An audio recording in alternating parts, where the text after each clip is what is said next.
बिस्मिल्लाहिर्रहमानिर्रहीम। अस्सलाम वालेकुम नाज़रीन। आज दो अहम मौजू के ऊपर बात करेंगे। पहला मौजू तो ये है कि पाकिस्तान के ऊपर पाकिस्तान ने क्या ऐसा कर दिया है कि जहाँ जाते हैं चले अमेरिका पाबंदियाँ लग गई, जनाब रशिया में लग गई, फ़लाँ जगह लग गई, फ़लाँ जगह लग गई। यार हमारे ब्रदर मुस्लिम कंट्रीज़, सऊदी अरब जो हमेशा हमारा ब्रदर मुल्क रहा है, वहाँ पे भी पाकिस्तानियों के लिए पाबंदियाँ लग गई हैं। क्यों बदनाम करवा रहे हैं पूरी दुनिया के अंदर पाकिस्तानी हमें?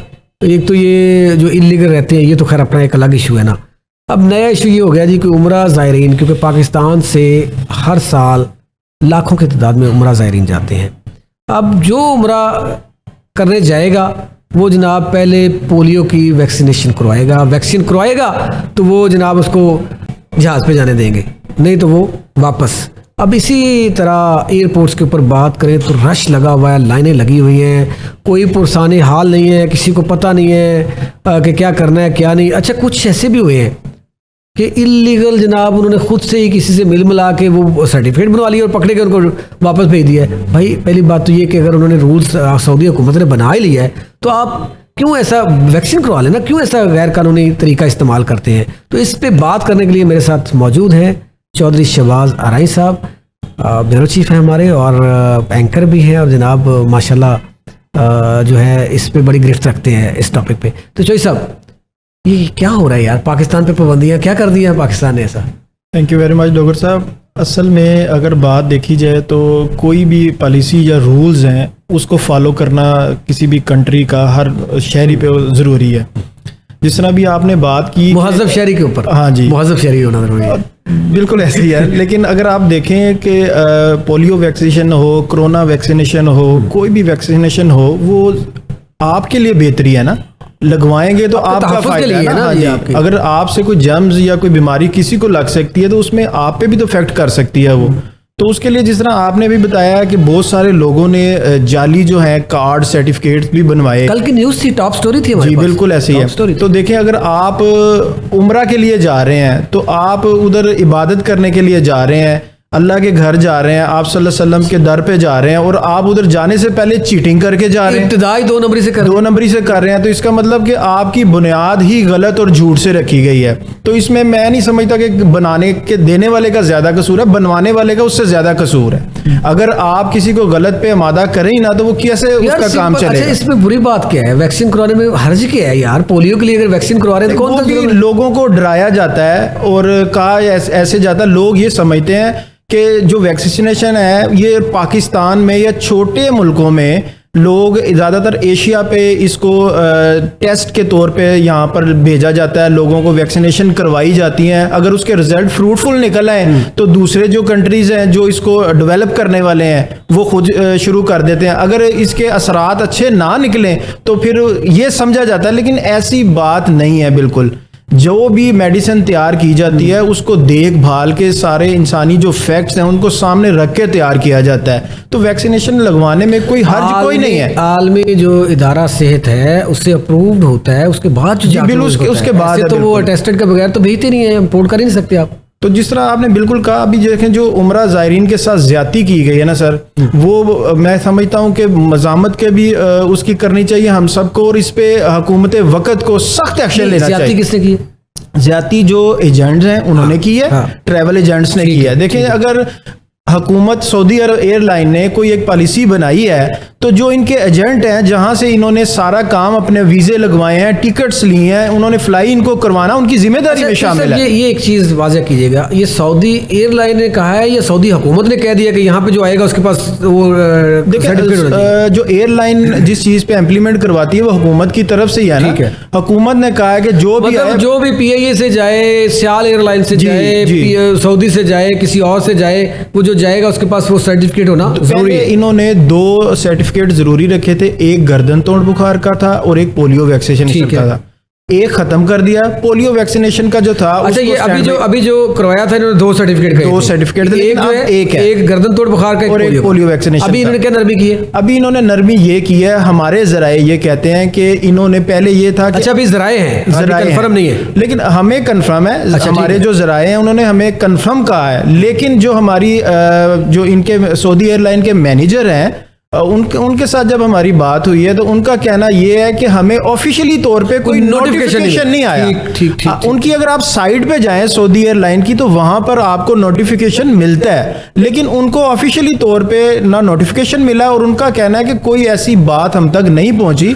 हो सकता है कि हुकूमतों की आपस में बात हुई हो, आ जाएगा ये, अब आज शाम तक आ जाए, कल तक आ जाए, एक आधे दिन में ये आ जाएगा। लेकिन उससे पहले जो शर्त थी ना वो मैं समझता हूँ कि गैर मुनासिब शर्त थी। वो शर्त ये थी कि अगर आपने मे बी अगर कल फ्लाई करना है तो आपके पास पिछले माह का, अगर 15 को आपने फ्लाई करना है तो पिछले माह 15 तारीख का आपके पास जो इसका पोलियो वैक्सीनेशन का सर्टिफिकेट होना चाहिए, कार्ड होना चाहिए। एक महीना पहले उसके बाद लगवाता तो उसके बाद अगर आप एक्सेप्ट नहीं होगा, एक्सेप्ट नहीं है। अगर वो 20 दिन का 22 दिन का, लेकिन उस सर्टिफिकेट की कार्ड की उम्र 1 महीना यानी कि 4 वीक होनी चाहिए थी। अगर अब कोई जाता है, किसी ने एजेंट को दे के अपना वीज़ा लगवाया, पासपोर्ट दिया, वीज़ा लगवाने के बाद टिकट्स ली, तो ये एजेंट को चाहिए कि उसको अवेयरनेस दे कि भाई आप फ्लाई कर ही नहीं सकते। और आप ये देखें कि 4-5 लाख रुपए का उम्रा पैकेज है। उसमें हम अपने नाजरीन को एक और ये चीज़ बताते हैं, जो ये ट्रैवल एजेंट है, हाँ। इसमें ये एक और चालाकी खेलते हैं। ट्रैवल एजेंट ठीक है, वो चालाकी ये खेलते हैं, अगर आपने कहीं फ्लाई करना ना, जो आपकी टिकट होती है वो रिफंडेबल होती है। अगर आप फ्लाई नहीं कर सकते तो उसके कुछ परसेंटेज काट के आपको रिफंड किया जाता है। जो ट्रैवल एजेंट टिकट उम्रा की ज्यादातर परचेज करते हैं, ये नॉट रिफंडेबल परचेज करते हैं।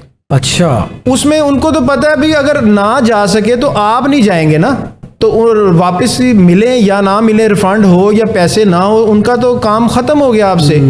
तो इस वजह से जो लोग नहीं जा सके, 4-5 लाख रुपया, बहुत सारे लोग ऐसे हैं, बल्कि मैं कहता हूं कि 60-70% लोग ऐसे होते हैं कि जो कमेटियां डाल के पैसे जमा कर करके अल्लाह के घर हाजिर के लिए जाते हैं। तो उन लोगों के साथ कितनी ज्यादती है सर? वो सालों साल लगा देते हैं, वो जमा करते सर सालों साल से अपना माइंड सेट करके पैसे जमा कर करके, अगर किसी की 50-60% आवाम वो है जिसकी 60-70 हज़ार रुपया पे है, उसमें उसने अपनी ग्रोसरी, अपना घर, अपने बच्चों की एजुकेशन, हेल्थ, सारा कुछ जब आप मैनेज करते हैं तो उसमें से चंद हज़ार रुपये जो हैं वो अपने आप किसी भी उम्रे के जाने के लिए, किसी बच्ची की शादी के लिए वो आप जमा कर सकते हैं। तो फिर आप वो भी नहीं करते, वो बचत करके वो निकाल के अपना को कमेटी डालते हैं, उनके साथ ज्यादती की जाती है। हुकूमत वक्त को चाहिए इन सारी चीजों पे चेक एंड बैलेंस करना, एक आम शहरी का, ये भी हुकूमत वक्त का फर्ज है। सब ये कुछ रोज कबल देखा आपने कि एयरपोर्ट के ऊपर क्या धींगा मुश्ती हो रही है, वहाँ पे रश लगा हुआ है, वहाँ पे वापस लोगों को किया जा रहा है, वहाँ पे एक लंबी लाइन और खज्जल खराब हो रहे हैं। सर 100 लोगों को ऑफलोड किया गया, 100 लोगों को इसी वैक्सीनेशन की वजह से। उन 100 लोगों का क्या कसूर था? अगर हुकूमत सऊदी अरब ने, कसूर तो फिर ट्रैवल एजेंट का हुआ ना, जिसको असल कसूर जो है ट्रैवल एजेंट का। सर ये एक मिनट के लिए उनकी वेबसाइट से उनके नुमाइंदों से अटैच होते हैं, यहाँ से इनकी एफिलिएशन जो है वहाँ तक जुड़ी होती है, ये पल पल के राब्ते में होते हैं यहाँ से लेके सऊदी अरब तक। तो इनको नहीं पता था, इन्होंने अपना पैसों के चक्कर में ना उनको अवेयरनेस नहीं दी। तो फिर चॉइस सब जब ऑफलोड हुए हैं जी, तो ये फिर उनसे पैसे भी और लेंगे जी, आपकी तो टिकट चलेगी। टिकट वही तो, वो टिकट तो खत्म हो गई, वो रिफंडेबल है ही नहीं। अगर वो रिफंडेबल होती तो इनको कुछ चार्जेस देने पड़ने थे, 20 या 25% देती है। इस पे तो वाकई आपकी बात ठीक है कि बिल्कुल हुकूमत को इस पे एक्शन करना चाहिए, ट्रैवल एजेंट। सर हुकूमत क्या करे एक्शन, जब इदारे जिन्होंने एक्शन करना है वो ट्रैवल एजेंट के बैकबोन पे अगर आप जाएं तो वो बड़े बड़े अफसर ही मिलते हैं, एजेंसियां मिलती हैं इनके ट्रैवल एजेंट्स के पीछे भी, उसके अलावा आप काम ही नहीं कर सकते।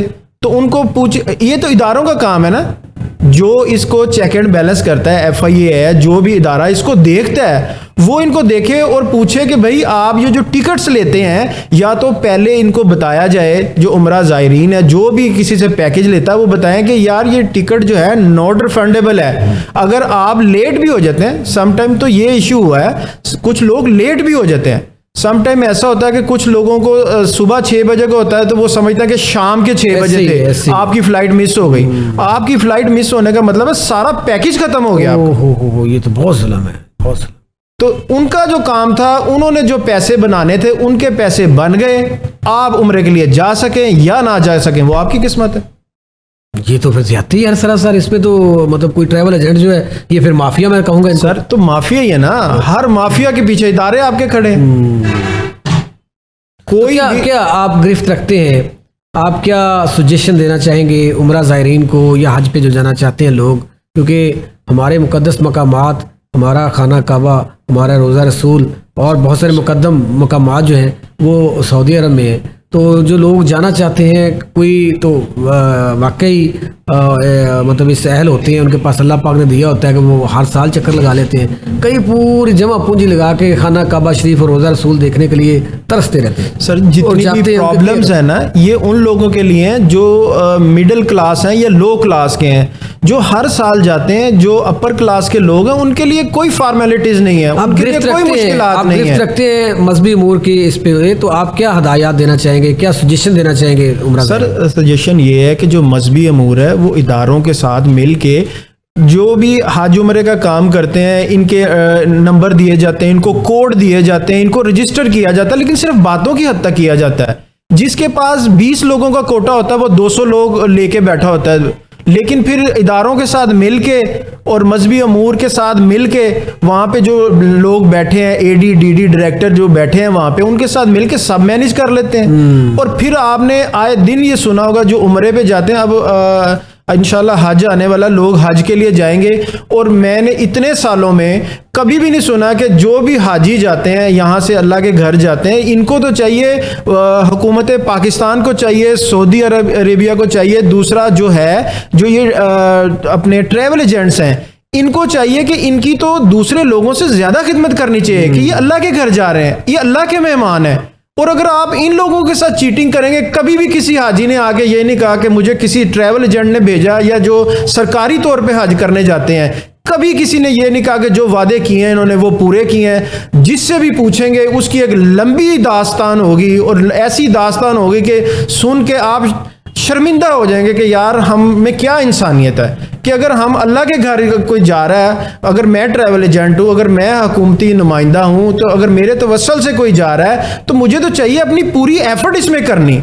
इसमें तो हमारी दीन और दुनिया दोनों कामयाब हो गया, लेकिन हम इस चीज़ को नहीं समझते। हम थोड़े से पैसों को प्रेफर देते हैं और लोग वहां पर जाके ज़लीलो रुसवा हो जाते हैं। लोगों को खाने को वहां पे कुछ नहीं मिलता टाइम से, लोगों को अपनी रिहाइश के जो वादे किए जाते हैं वो पूरे नहीं किए जाते। सारी ट्रैवल एजेंट की है। और इस पे चेक एंड बैलेंस रखना इदारों FIA का और मजहबी अमूर का काम है, वो कोई मुश्किल नहीं है। चौई साहब, अब मैं इससे थोड़ा सा निकलता हूँ पोलियो वैक्सीन से और उम्रा ज़ायरीन के लिए। आप ट्रैवल एजेंट की बात करते हैं, ट्रैवल एजेंट एक बड़ा मुनज़्ज़म माफिया है। चौई साहब, आप देखें कि लीबिया के कितने हादसे, कश्ती पे कश्ती डूब रही है, कश्ती पे कश्ती, लोग समंदर नज़र हो रहे हैं, मछलियों की नज़र हो रहे हैं, कीड़ों मकोड़ों की नज़र हो रहे हैं, और आपके FIA सोया हुआ इदारा है। FIA, अब क्यों वज़ीर आज़म को एक्शन लेना पड़ा भाई? FIA क्या कर रहा है कि प्राइम मिनिस्टर को, आपको एक ही काम रह गया कि इस पर एक्शन करें। आपका गुजरांवाला डिवीज़न, उसमें सियालकोट है, वज़ीराबाद है, गुजरात है, हाफिजाबाद है, आप गुजरांवाला नारोवाल ले लें भाईजान, यहाँ से सैकड़ों की तादाद में लोग जाके समंदर बुर्द हो गए, कोई पूछने वाला नहीं है। सर जी, जानों का, इंसानी जानों का ज़या तो हुआ से हुआ।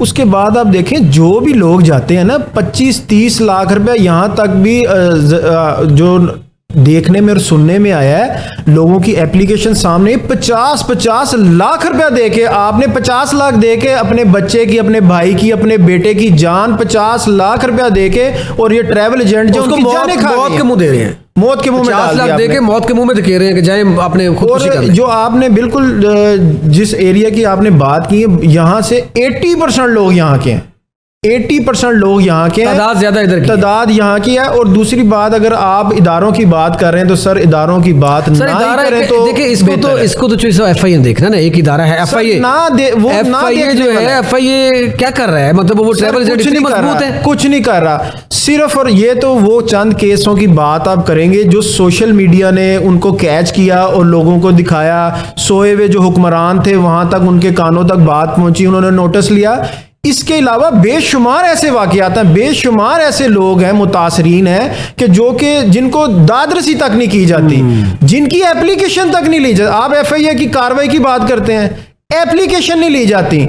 अगर एप्लीकेशन ले लें तो 3-3, 4-4 माह उस पेंडिंग पड़ी रहती है। भाईजान, उस एप्लीकेशन पे आपका रियल केस होता है और मुद्दई मुकदमा जिसका भाई या खुद मुतासरा जो शख्स है या मुतासरा फैमिली है, वो FIA के चक्कर पे चक्कर लगाते हैं, और वो पूछने वाले कोई नहीं। आईओ के गर्दन में सरिया है, वो कहता है जी आज इधर है, हमारे तो ये प्रोसेस है, ये पूरा करेंगे। वो प्रोसेस करते करते साल का टाइम गुजार देते हैं। देखें जो जहाँ पे भी ये काम करते हैं ट्रैवल एजेंट, इनके पीछे FIA से मिल के काम करते हैं, और इस चीज को FIA ने और हुकूमत वक्त ने एक्सेप्ट भी किया है। FIA के कितने लोग मुलाजमीन थे, जितने मुलाजमीन थे सारे जो ये ट्रैवल एजेंट हैं, उनकी पुष्पनाई से काम करते थे।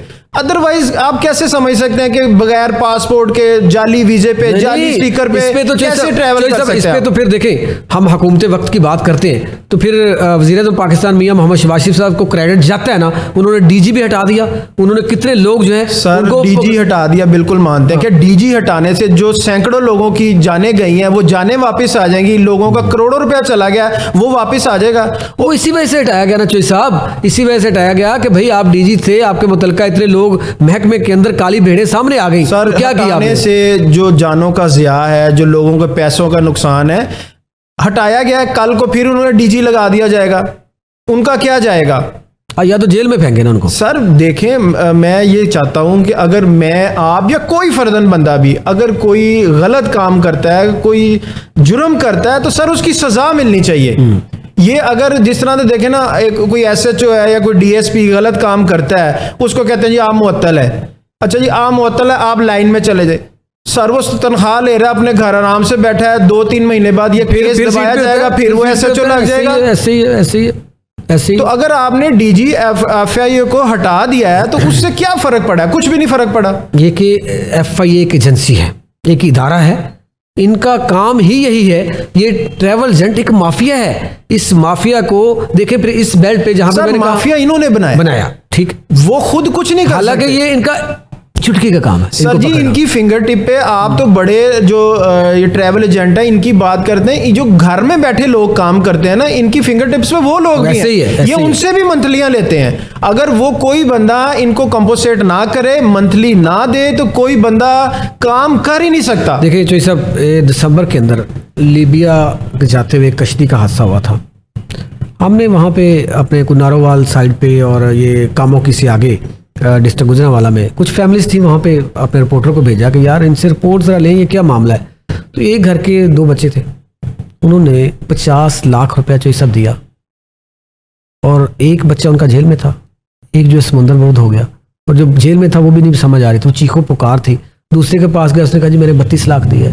मतलब 30, 32 और 50 लाख दे के अपने प्यारों को कहाँ पुध रहे हैं? मौत के मुंह में।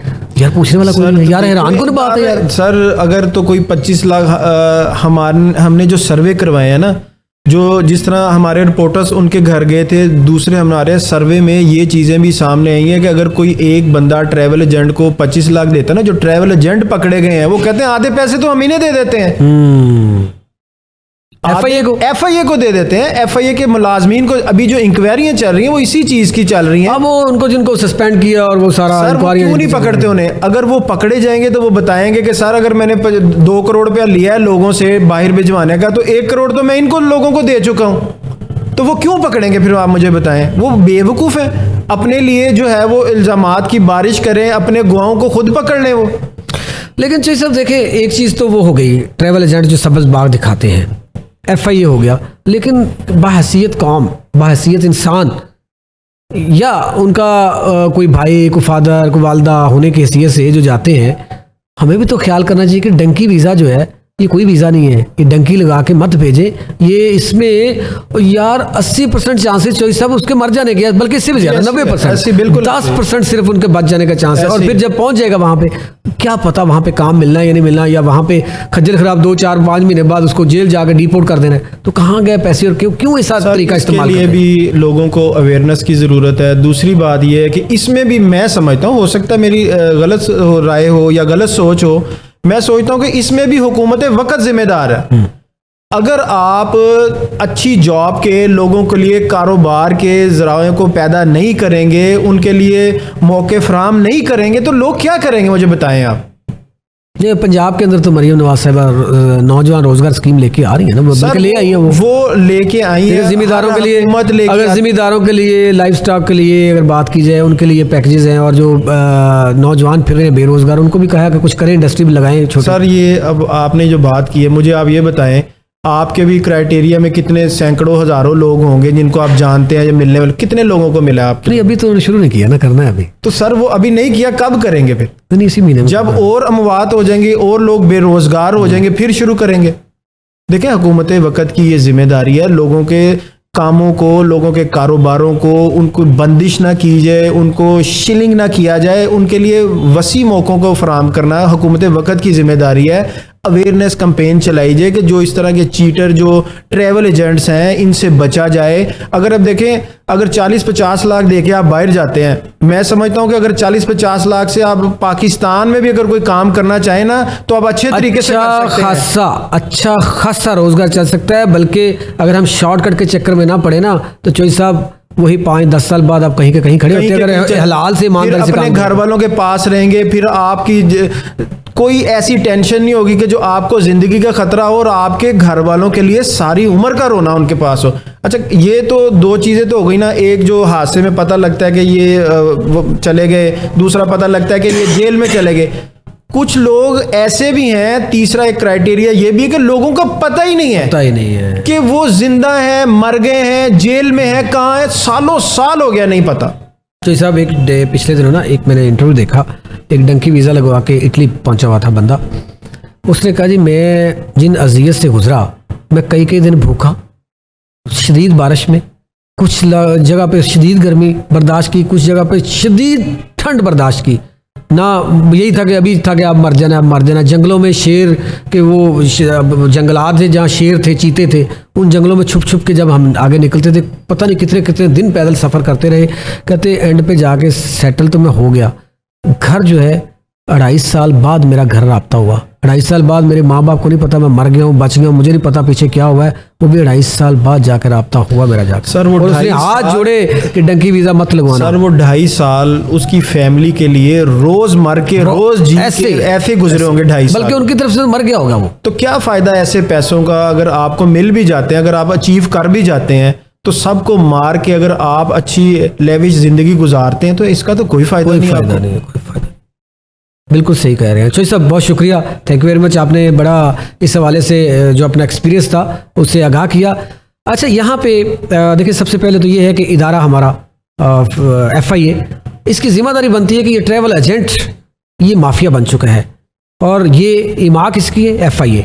इस पे वज़ीर-ए-आज़म पाकिस्तान मियाँ मोहम्मद शहबाज शरीफ साहब और जिसके अंडर आता है वफाकी वज़ीर दाखिला मोहसिन नकवी साहब, आप दोनों के ऊपर भारी जिम्मेदारी है कि इन ट्रैवल एजेंट माफिया से आपने आवाम को रिलीफ कैसे लेके देना है। और ये यकीनन अब जिस तरह से आपने हटाया, इंक्वायरियाँ लगी हुई हैं, आपको समझ आ गई है कि ये लोग गिल्टी हैं। इनको ऐसी सजाएं दें, ऐसा डंडा पकड़ें, इनको चुराहों में लाके सजाएं दें, ताकि दोबारा ना कोई मुलाजिम इस तरह की जुर्रत कर सके, ना कोई ट्रैवल एजेंट कर सके। और दूसरा, पेरेंट्स से और वो जो डंकी वीज़ा लगवाते हैं उनके पेरेंट्स से और जितने उनके वाहिकीन हैं, वर्सा हैं, उनसे मेरी हाथ जोड़ के ये अपील है कि खुदारा जो है अपने जेवरात, अपनी ज़मीनें बेच के, अपने जानवर बेच के, अपने घर बेच के जो है उनको मौत के मुंह में मत धकेलें। ये अगर बाहर भेजने का शौक है तो राइट वे मौजूद है, राइट वे से भेजें। अदरवाइज़ यहाँ जो आप 40-50 लाख या 25-30 लाख लेके मौत के मुंह में धकेल रहे हैं, यहाँ पे कोई ना कोई काम करा दें, यकीन कीजिए 5-7 साल बाद